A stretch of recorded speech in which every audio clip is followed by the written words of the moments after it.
Hi, my name is Tracy. My team is Lisa Peterson and John Costa, and we're here to discuss the different cultural rituals in regards to food. We acted as food anthropologists, creating food logs of some assigned cultures. My cultures were Hindu wedding food and Pennsylvania Dutch. I learned through my research that Hindu weddings rely very strongly on food cultures. I interviewed a couple of couples and they explained the importance of food gifts that are given to the groom by the bride's father as a welcome to the family and a blessing of the marriage. The gifts can be a coconut or a mixture of honey and yogurt. They also play a game where they compete to see who can throw the most rice over each other's head. The winner symbolizes who is the dominant partner in the marriage. Um, I also, with the Pennsylvania Dutch cuisine, they're also called the Amish. I discovered that they take great pride in the food that they consume. They don't rely on modern amenities. They rely more on food that they cultivate themselves with their lands. They are they don't rely on things such as gas, electric, or powered equipment. They cultivate the land and grow their own food, and they take extreme pride in the work and the labor. I think that they definitely think outside the box in regards to how they consume their food. Instead of thinking of it as a luxury, it's more of a way of life for them. What types of food do they eat? The Pennsylvania Dutch, they eat a lot of potatoes. They make a lot of stews instead of having separate dishes, meat, So like one starch. pot meals. Right, exactly. Okay. One pot meals. They do a lot of that. There is also doughboys Oh, were originally created with the Pennsylvania Dutch, but it was more of a delicacy. It wasn't something that was common. It was more for the rich. They use a lot more of the food, like bread, to dip in a communal pot instead of modern utensils like we use, forks and spoons. and they farm the land themselves. Is that where they? Exactly. Okay. They farm, they till the land. They don't use electric machinery. They do everything by hand. Okay, and what about the Hindu food? What's their primary? The Hindu, it was more of the wedding rituals. Mhm. So it's very important for the bride's father to produce the gift to the groom to welcome him to the marriage, Mhm. which is either a yogurt and yogurt and honey mixture or a coconut. It's a blessing to the marriage. It's welcoming the groom to their Do the family. guests eat that, or is No. it just us, just to the gift That- to the groom? That's a gift to the groom. Oh, Yeah. great, exciting. My your name turn? is Lisa. Hi, Yes, Lisa. I'll go next. My name is Lisa Peterson, and I did Japanese rice and Hawaiian poi. Um, Japanese rice was fed to the Japanese soldiers to keep them nourished during war. That's kind of how the rice came about. Rice was not served to everybody in the community. They saved the rice for the soldiers. Um, they were encouraged to learn that rice was saved for the soldiers at a very early age. The children learned that if there was rice or anything, any sort of extra rice on the table, they would offer that to whoever the soldier was in the family first, so that if that person got called to go into war, they were well nourished. In the Japanese culture, they would often erect monuments to look over their rice fields as a symbol, um, as a keeper over the rice in order for the rice to grow in abundance. Um, Again, because they wanted to be able to feed it to the soldiers and they wanted to make sure that they had enough rice.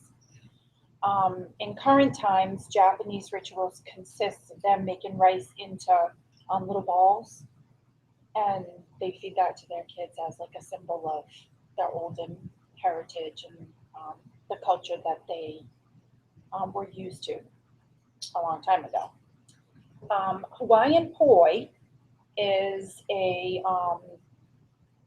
Polynesian type dish. It's often difficult to use cultural relativity when discussing another culture for the Hawaiian poi rituals.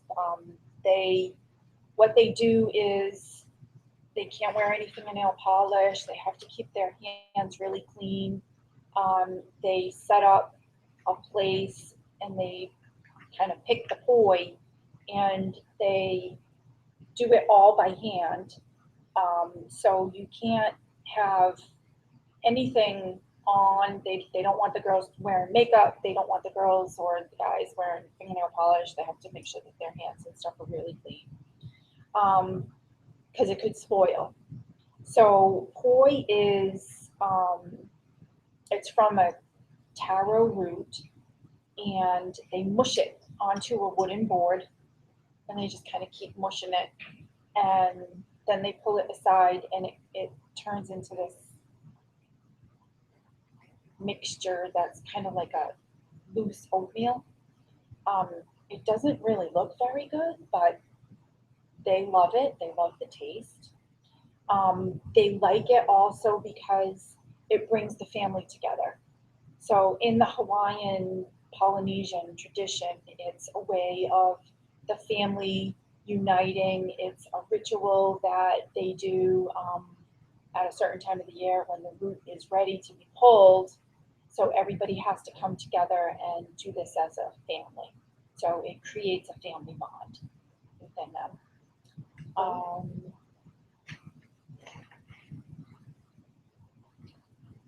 So the root they use to make the poi, do they add anything to it, or is it just the root itself? Do they add any other flavoring or any? They add no flavoring. They pull the root from the field. They just take it. The root actually looks like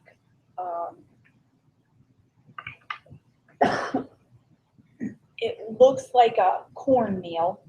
Like at first it starts off as a large root, then they mush it down into the cornmeal. So it has texture. It does. Yeah. And it kind of gets like a sandy look to it, and then they keep mushing it until it gets to like a Like pudding? Like a pudding, but like a thicker, a looser pudding. Okay. It's not as thick as a pudding. They just consume that the way it is, or do they? Okay. Yes. Interesting. Yes. With the Hawaiian rice for the soldiers, it's almost like with the Hindu, Japanese rice. The Japanese rice, I'm sorry. Yeah. With the Japanese rice, it's almost like with the Hindu culture, they consider rice as, the substance, they take great pride in it. With the Hindu weddings or traditional American weddings, they throw rice to symbolize fertility. Right. Hindu weddings, it's to symbolize sustenance. So it's, rice plays In abundance, right? So. Right, exactly. So rice plays a big part in both of those cultures, I think, to show, how they're feeding their people to make sure that they're well fed and nourished.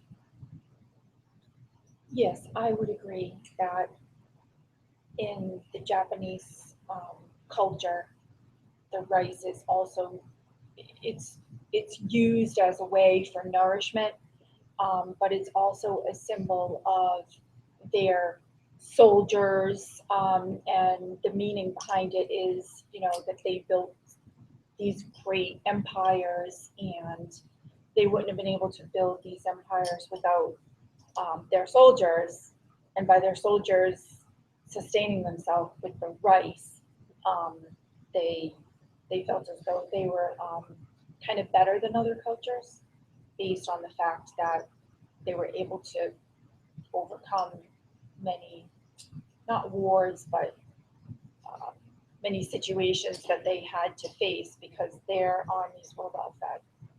Wow. So that's interesting. Okay, so my turn. Your turn.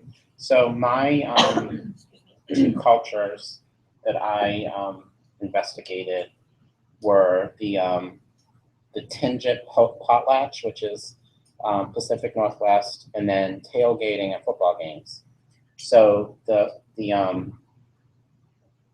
Tingent tribe, which again is in the Pacific Northwest, would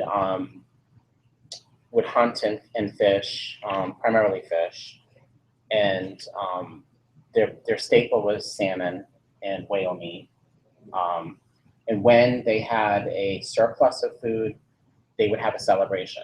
So they would, within their tribe or their community, they would invite hundreds of people to partake in the extra food, the surplus of food. And the more surplus they had and the more people that they invited really showed their status within the community.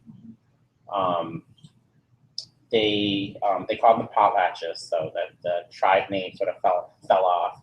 And they would use that celebration, that feast, whenever there was some event to celebrate, like a birthday or an anniversary, a wedding, a funeral. And it would show their status, their wealth in the community by the amount of food that they would have available to serve. That reminds me of the Japanese rice too. They use that as a way to show their culture as kind of above other cultures. So they're using, it seems like to me, they're using their food to show their neighbors, right, how well they're doing. how well they stand in their community. Right, and that's sort of what it evolved to. Is it just became, although food is still important, but it's also the stuff that they, Symbol. that they were able to, what's the word I'm looking for? Not surmass, but Kind of the abundance of whatever just they're able to in their daily life, and they would acquire. Exactly. So property, money, jewelry, other things, and they would freely give those out as gifts. Right. And the more they could give out to people, the more status they had in the community. Yeah. Now, something that I've never attended, tailgating, I've heard a lot about it. I'm not a huge football fan, so it's primarily around football. But it actually has its roots more as a family event where families would go out to an event, and because of expense, they would bring food with them. So there wasn't a lot of fast food back in the 1800s when this began, and they would treat it as a whole day family event. What it's evolved to is really a mega party before the event, and name what kind of food you like, and you can find that at a tailgate. It could be hamburgers and hot dogs. It could be a tenderloin, beef tenderloin, and roasted turkey. It's chili. It's whatever you can imagine. It's pulled pork. It's major gourmet food. And then part of the ritual around Kind of a bunch of different subcultures. yeah, really. I mean, part of the event of going to the tailgate is not to just support your home team, but it's also to trash talk the opponents, and it becomes an event in itself. It's sort of the competition between just the two teams, but then it's a competition between each group of people that are having their own tailgate. So you can imagine one big, large field of multiple tailgates going on becomes a big cultural event. So people really look forward to that as the spectacle, and it's almost like the game is secondary, which I've never attended. So someone, who's been to a tailgate. Yeah. I've been to a tailgate, not for a football game, for a concert. Yeah. And it was more like the camaraderie, between it. It was a concert, so it wasn't, there was no conflicts of, well, who's better than who. Mhm. But, you meet a lot of people out in the So it's parking lot, excitement really. leading up to the event. Exactly. Yeah, so that's what I sort of imagine them to be, and that's sort of what they've become. It's the game starts at 1:30 and you're at the tailgate at 10 a.m. and Right. you're, really leading up to the game, the excitement builds. Yeah. And, you get to meet a lot of different people that you normally probably wouldn't. Right. That kind of, I would say a little bit of a similarity in the Hawaiian poi because Mhm. it's a family gathering. So whether it be there, sitting around wooden board, mushing their poi, your families are gathering at a tailgate, Mhm. trash talking their neighbors or whatever. So Sure. it's kind of like similar in that way. Right. I And find. there's a level of competition between the food that I'm preparing and that we're eating in our tailgate area versus the food that you're preparing and Right. you're consuming in your tailgate So even area. they want to have the better food. Yeah, too. who has the best fried chicken, who has the best, pulled pork. Yep. It's that's sort of what it's turned into. Yeah, And what's funny is that when he mentioned, what was the first one that you discussed? About Hindu For wedding. your Hindu Hindu, wedding, right? So when he was talking about the salmon, that reminded me about the Hindu wedding with the rice and throwing the rice around in the salmon and how they use that as a ritual Right. kind of thing. Sort of their staple of their diet has now become sort of the tradition that has to be probably in every meal that they do based on the event they're having. So Right. you have to have salmon, you have to have whale. Where Hindu, they still produce that rice for their ritual of marriage, right? Yes. Yeah. So and it's interesting. the first one you discussed, the Tingit. Mhm. That's like the complete opposite of the Pennsylvania Dutch. The Tingit is more about stature. How the food they produce or It's acquire. opulence over Yeah. sort of necessity. Exactly. Yeah. The Pennsylvania Dutch, they live very meager lives. Mhm. They're very poor lives. So, it's they get what they get and nothing extra. Sure. So it's Yeah, and actually, definitely when the ritual began, it was more about sharing the abundance that we have, and it's sort of turned into that status. Like, look what we've been able to amass based on our stature in the community, and we're still we have a level of philanthropy because we're sharing, but the sharing has two sides. It's I'm able to share, which is a good thing, but look how much I have. right. The Exactly. focus is on me. So it's interesting. It's an interesting type of ritual to have. Right. And it's similar too with the Pennsylvania Dutch because they take pride in it. Right. It's all about the pride in the food. Mhm. Whether it be to create the stature that they want to be, the status in life, or just for the sustenance. To create what they're going to eat. So it's still all about they're providing it. Great. I think too, we need to discuss the final report, the team report. So what would be included in the report and how it would be divvied up and reviewed. So I think that we all have to, review the definitions of the words that we need to go over. I don't know if this needs to be in the Yeah, it says make a plan. Yeah, but Discuss the I think that's a separate, that's number 6. That's a great group creator report. That's That's not very good. yeah. Okay. That's just our We don't need to report. discuss that now. No, I don't think we have to discuss Okay. that, but when we finalize our report, I Right. think all of our findings will be in the report with Okay. the definitions of different terminology that's Okay, so used you in don't the, have to go over that. Yeah. In the video. Great. Okay, perfect. All right, Alright. so, So that's our cultures. those, yeah, that is our video.